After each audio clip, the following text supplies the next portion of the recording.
Yeah, good evening, good evening. Mechiachia biara ene Ghana fo abonofo asantefo ayigwefo mfantefo mechia biara video ya meye afa asanteman ehu ene Ghana man eye afutu na mechire nsem bi ewom na yesua nyansa oni nimdie afri video ya mebe. Anuanom Ghana ye man a esu pa. Ghana ye man a esu. By the word Kumasi a eya asantefo. Ekasa in sort other regions na akaro.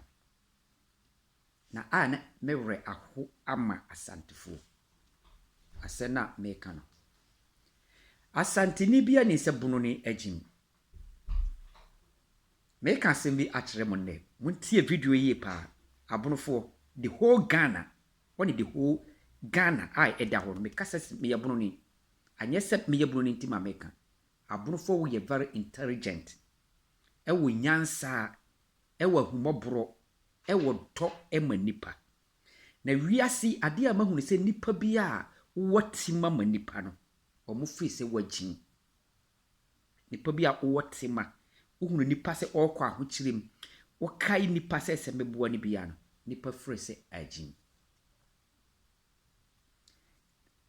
abunofo ne the whole Ghana metima ka se omohwɛ mma abununi ne nadwene wo ne baso minim asantefo more than 50 binim na mene omo wa bruchira omo makora no omo nkai omo ne omo hwehwɛ ne fie ka Japade. Uko Ghana. Upachi Ann Roberts mako 1,000 wonya bununi ba ewo. Mene me kachiro mo. Enam titiya ne papa one ne maame titi ni niti no. Onni saa nsem. Abrochire ha yete no. Wobehia akora oye kubola. Akora na brabo ahye. Onu nwi a oda bontene eye kubola oye asantini ba because onni ntitiye ma ne ba no onkae ne ba no abrabo ko ba na one ne tekura no onhwe no nso asantefo bie omwano a omo se abonofo agim there is a time bi na me ne asantefo ne tifie bi the one girl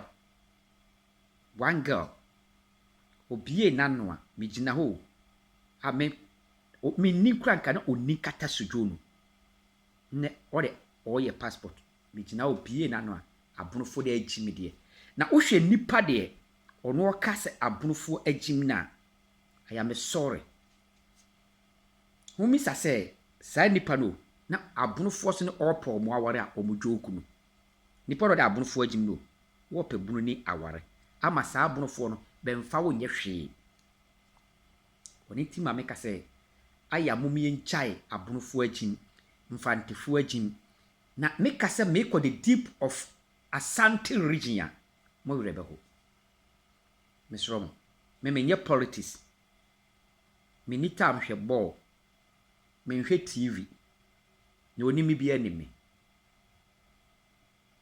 nimba bia me free na me nimba bia awurade de me nam nti saa no man nyina is the useless of my life by no ma bi koso a ye kire ase ma nipa no wani da ho because eya ye gladness e wo asanteman mu because asantini ni bunu ni hia na ni ate bunu ni agim asantini ni mfantini hia asantini ani ate the whole world no asantefo na ani ate ba ukom tip pia video no part 2 ba mechire ho asante no ma bi senka nyese asante man ekasetia president nka yese asantefo e brain Ghana se Ghana ayedne so omo wo brain a omo mrem omo hene otumfo a ote akondwa so no part 2 na muntie ne ye eye nyansasem na mene mo ka no part 2 no se omo be brain bi e wa Ghana nka ɔsɛ otutu anase otumfuo na ɔte akonnwa so no na sɛ nka the whole Ghana yɛbrɛ mu no me na meka kyerɛ mo ne so aya na ɔmo agya ɔmo ho ɛkɔ prim president sɛ president ne meyɛ Kumasi yie president ne mfa adwuma mmrɛ Kumasi yie wɔn ma meka sɛ woyɛ very wise wobɔ mpaeɛ na wodi ne ntie nyansa firi Awurade Nyankopɔn hɔ a asɛ na meka no wobɛhunu sɛ mu dɔ because David say magya ne me na ewu gya me David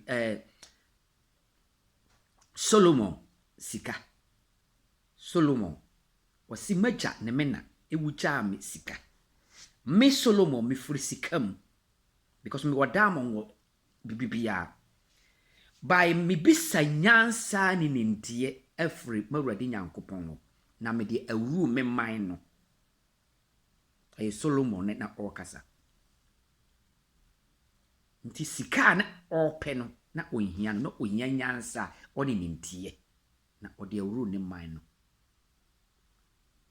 because wo sika na uni nyansa ne ɔwɔ nyansa edi wo sika no ti ma me kyerɛ mo asante ase na ma mo ahunu no bi na mo gya plugness no da again ne ka asɛm no ne ma me te wo bi na ɔsere nso no wo frɛ bununi na asere na de sɛ ɔmfa mfiri Ghana mrawo tio wo bununi bawo na wo sere na de sɛ ɔmfa mfiri Ghana mrawo na wodi abonofo atem